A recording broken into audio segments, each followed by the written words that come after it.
right? So enemies, we're dealing with enemies. Remember what we talked about before about loving enemies.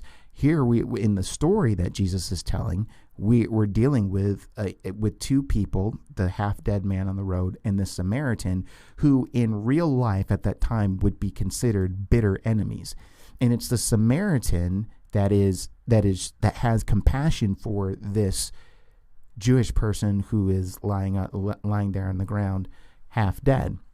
And the fact that this man is a Samaritan is really what breaks this whole story wide open. Okay, and so this is what really gives the story this powerful punch. This is something that Jesus was excellent at doing when telling parables and coming up with parables and telling these stories. Which, by the way, it's understanding that context between Jews and Samaritans that should give this story the significance that it really has, as opposed to how people of the world have hijacked this whole thing of Good Samaritan and used it, just for their own uses. Because when people of the world, and maybe even people inside the church, because they're so used to hearing it from other people and don't really connect it as much to the Bible as it is, just how other people use it. When somebody says Good Samaritan, that person was a Good Samaritan, what are they usually talking about? What is usually meant behind that? Usually what's meant behind that is that somebody went out of their way to help somebody else. Okay, so if I'm driving down the road and I see somebody pull over at the side of the road with a flat tire, and I pull over and I help them change their tire, somebody might say that I am a Good Samaritan, or intervening in a situation where you feel like somebody is being unfairly mistreated and taking up their cause. That person who does that might be considered a Good Samaritan, somebody who helps somebody else. That's the world's definition. And, I understand that in the world, we can't expect people of the world to have a full understanding of what's in Scripture.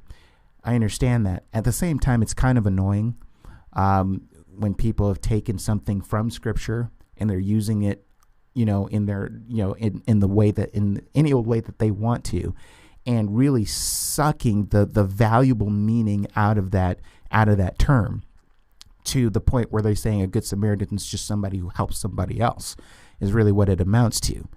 This story that Jesus is telling here, this parable, means much more than that. You show me somebody who, is somebody who goes all out of their way to help somebody that they hate, or that you think should hate them because of, I don't know if you're talking about class warfare, racial, political, whatever.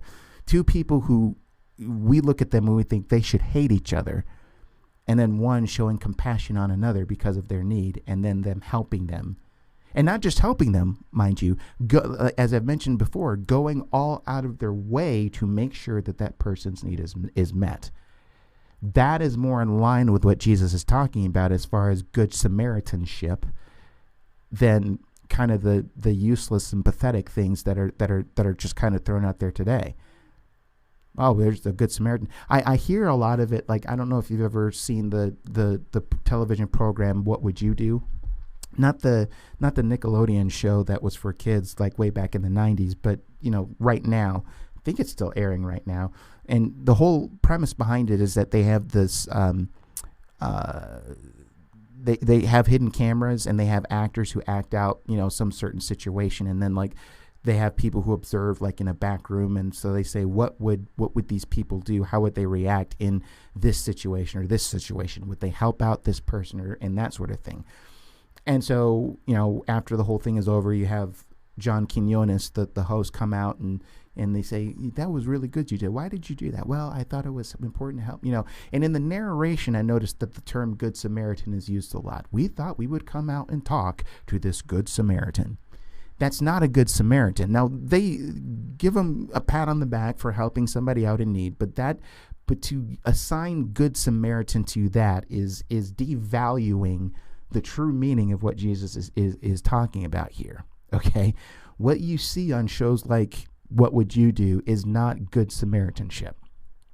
Good Samaritanship, and again, I don't even like the term Good Samaritan, but what you see here is far beyond what many people call be a good Samaritan. Okay, and that's the point. See, and that's the point that Jesus is trying to make here. You know, Jesus is very deliberate in the details that he chooses to lay out in this story. You know, because again, what you're dealing with is a Samaritan who, by all accounts, just based on what we understand in culture, should hate this Jewish person who's dying. And even if that's not the case, who's to say that Jewish person doesn't hate him, right? I mean, like, again, these are people who hate each other. And so you have this Samaritan who comes and he has compassion. And not only that, we're not just talking about helping him, but we're talking about somebody who helps him to the highest extent. He goes above and beyond for this guy who is an enemy.